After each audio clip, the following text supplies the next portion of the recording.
Allez, première fonctionnalité qu'on va rajouter, une fois qu'on a déposé une image, il faut qu'il y en ait une nouvelle qui arrive ici, pour qu'on puisse la choisir, soit la supprimer, soit la poser ici. Donc, on va appeler une fonction juste ici. On va l'appeler nouvelle base comme ça. Hop. Cette fonction, on peut venir la créer ici, par exemple, et on va faire fonction nouvelle base. L'ordre de création des fonctions, tant qu'on est en global en JavaScript, importe peu, vu qu'il y a un phénomène de hissage, de hosting, en début de lecture des fichiers JavaScript, où toutes les fonctions vont être disponibles globalement, en fait, tout ce qui est fonction et tout ce qui est variable. Voilà. Donc les fonctions, on peut les créer où on veut en global et les appeler d'où on veut. Je peux l'appeler autant ici que n'importe où, d'accord? Tant qu'évidemment je suis dans la portée. Donc nouvelle base, on va faire const new base par exemple, est égal document.createElements. On crée une nouvelle div. Il va falloir en fait recréer un élément base en fait. Donc new base.setAttribute. On lui met l'attribut classe base. On le recrée de A à Z en fait. Et maj al flèche du bas surtout, on lui met draggable true. Pour pouvoir du coup draguer cet élément également. Ensuite, ce qu'on va faire, c'est index photo plus plus. Vous savez, l'index photo ici. Et du coup, la photo que j'irai chercher ici dans mon URL, eh bien, ce sera un 2 ici. Et ce sera une nouvelle photo aléatoire. Voilà. Donc, on revient ici. Et donc, on fait ensuite...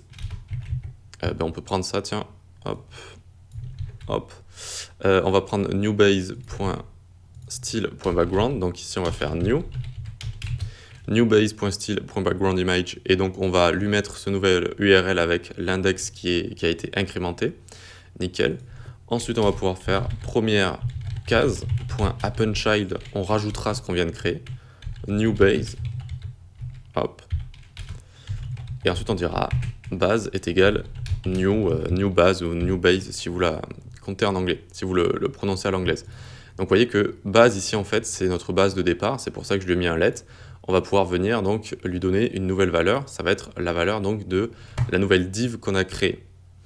Donc en fait, une fois qu'on pose notre div dans un des placeholders, dans un des rectangles, on appelle cette fonction. Donc une fois qu'on a posé une image, une nouvelle va être créée, et puis on va directement l'afficher, et donc notre base sera égale à ce qu'on vient de créer juste ici.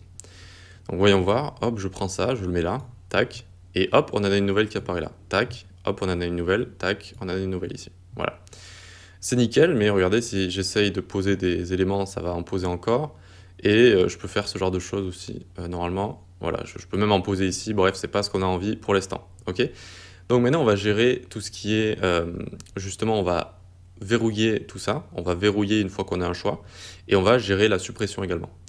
Donc, hop, on va venir dans drag drop ici. Et on va dire if this.id est strictement égal à la première case. Alors on return. Qu'est-ce que ça veut dire? 10 ici, à chaque fois, ça va être l'endroit où on va lâcher notre élément. Ok, l'endroit où on va lâcher notre élément, l'endroit où on va le drop. Si c'est la première case, c'est-à-dire que si j'essaye de le mettre mon image ici, alors je crois que vous l'avez peut-être pas vu le bug en fait, mais si je prenais une image et que j'essayais de la mettre ici, vous voyez ce que ça faisait? Hop, en fait je pouvais la mettre ici. Et c'était un problème du coup. Voilà. Donc pour éviter cela, on dit que si on pose l'image sur la case qui a l'ID première case, eh bien on return, donc on empêche ça. Donc ça déjà c'est fait. Regardez, hop, je ne peux pas le faire. Voilà, ça return directement. Ensuite, quand on le met à la poubelle ici, donc on va venir ici, destroy. Donc on va dire if this.id est strictement égal à destroy, ça veut dire que je le pose dans la poubelle. Alors je fais base.remove, je le remove du DOM, je fais une nouvelle image avec une nouvelle base et je return, je sors de ma fonction. Ok, donc là si on teste, il y a une petite erreur, ça ne fonctionne pas. Pourquoi? Parce que j'ai oublié une petite ligne de code en fait. Tout en haut, vous savez, quand on était en train de créer ici notre tableau allcase.push, eh bien il fallait rajouter destroy ici à la fin. D'accord? Il aurait fallu faire allcase ou allcase.push, j'ai trop l'habitude de le prononcer en anglais, .push destroy. Pourquoi? Pour que aussi sur notre case destroy, eh bien, on fasse cette boucle ici et qu'on lui rajoute ces événements et qu'on puisse donc dropper dans notre case destroy. Regardez, hop, c'est bon. Et j'ai une nouvelle photo qui arrive. Tac, tac, super, ça fonctionne. Nickel. Maintenant, on va essayer de verrouiller les images, d'accord, pour qu'elles ne puissent plus bouger comme ça. Donc, on va venir ici, tac, tac, hop. On va venir se placer, par exemple, ici, verrouillage. Alors, tac. Et donc, il va falloir leur enlever leur event listener. Donc, on va faire 10, l'endroit où j'ai posé ma carte, point remove event listener, lequel, par exemple, drop pour commencer, et on lui enlève la fonction qui est associée, drag drop. Ok, donc 10.remove event listener, on ne fait pas de faute, drag drop. Ensuite, on va enlever également drag enter. Drag enter, très bien. On va enlever ici drag over. Alors, c'est en minuscule ici, drag over. Et on va enlever drag over ici en camel case également. Très bien. Donc, une fois qu'on a ça, nos éléments sont verrouillés. Pourquoi ils sont verrouillés? Parce que, eh bien, on ne peut plus les draguer ailleurs. Alors, pour l'instant, je peux toujours le glisser. Vous allez voir qu'on va lui enlever l'attribut.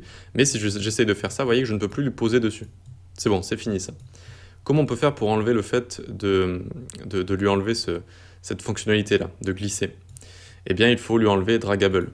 Vous savez qu'il a l'attribut dragable sur true, il faut lui enlever. Donc, pour enlever la fonctionnalité dragable d'un élément qu'on vient de poser, du coup, il faut le faire après notre append child ici. D'accord? Il faut le faire après là. On va prendre 10, l'endroit où on a posé notre élément. Point child node de 0, d'accord? C'est son premier enfant. C'est la div qu'on vient de poser avec l'image, donc c'est ça qu'on est en train de sélectionner ici. Point set attribute, et on lui change l'attribut dragable, et on lui passe à false. D'accord? Donc de base, il est à true, et on lui passe à false. Donc là, il pourra carrément plus bouger, on ne pourra plus bouger l'image. Donc on le met ici, vous voyez, et je ne peux plus bouger du tout l'image. Je ne peux plus la bouger. Alors là, je viens juste de mettre celle-là là, mais je ne peux plus la bouger, et vous voyez qu'on ne peut plus maintenant bouger les images. Elles sont verrouillées, c'est nickel, c'est exactement ce qu'on voulait. Ok. Une fois qu'on a ça, pour terminer, eh bien, une fois qu'on a une bonne sélection, ici, on aimerait une petite boîte d'alerte qui apparaît et qui nous montre notre sélection. Ok, donc pour afficher notre sélection, hop, alors ça, oui, je crois que je l'ai rajouté quand j'avais eu la petite erreur, c'était juste pour débugger. On va rajouter const choix est égal un tableau, ça va être notre tableau de choix, et let photo en cours ici. Photo en cours, on va dire photo en cours est égal, pour commencer, la photo de départ. Et donc, il va falloir mettre cette photo de départ dans notre const choix, juste ici. Donc ici, on va mettre choix.push, photo en cours. Et donc ça, la première fois, ce sera égal à la photo de départ, d'accord? Ce sera égal à la photo de départ. Et ensuite, cette photo en cours, il va falloir l'actualiser quand on va recréer un élément ici. Et donc, quand on va refaire un appel à notre URL, il faudra que ce soit égal à cette nouvelle photo. Donc, on la prend là, tac, est égal, tac, nickel. Et donc maintenant, à chaque fois qu'on va créer une nouvelle image, eh bien, photo en cours sera égale à cette nouvelle image. Donc à chaque fois ici, ça mettra bien une image actualisée dans notre tableau. Et donc, on dit if choix.length, si la longueur de notre tableau est strictement égale à 3, tac. On va mettre un set timeout. On va envoyer une boîte d'alerte au bout de 200 millisecondes, donc 0,2 secondes, juste le temps que l'image se pose dans notre élément. Et on va dire sélection terminée comme ça. Hop. Et donc, voyons voir ce qui se passe. Je pose une image. Tac. J'en pose 2. J'en pose 3 ici. Et on a bien sélection terminée. Génial. On a réussi notre application de drag and drop. Alors, j'ai voulu quand même laisser ça un petit peu facile parce que le drag and drop, ça peut facilement devenir compliqué, notamment quand on va poser des éléments sur des positions spéciales sur X, sur Y, etc. Mais là, vous voyez que c'est géré par plusieurs événements. Donc, on a drag enter, drag drop, etc. Et notamment, donc, le plus important, ça va être ici le drop. C'est là où on va lâcher nos éléments. Finalement, les autres événements servent juste à mettre un event listener, un event ici, event.preventDefault, pour pouvoir autoriser le drop. D'accord? Et une fois qu'on drop nos éléments, il y a quand même pas mal de choses à faire. Si on a envie de verrouiller, par exemple, si on a envie de rajouter d'autres éléments, etc., eh bien, on a pas mal de choses à faire. Donc voilà, bravo pour ça. On va pouvoir passer au projet suivant. Donc au projet suivant qui va être Tac, tac, tac. La partie particules JS. Ah ouais, vous allez voir, c'est plutôt cool. On va utiliser le canvas, l'HTML canvas pour faire des petites créations sympas de particules en JavaScript. Allez, à tout de suite.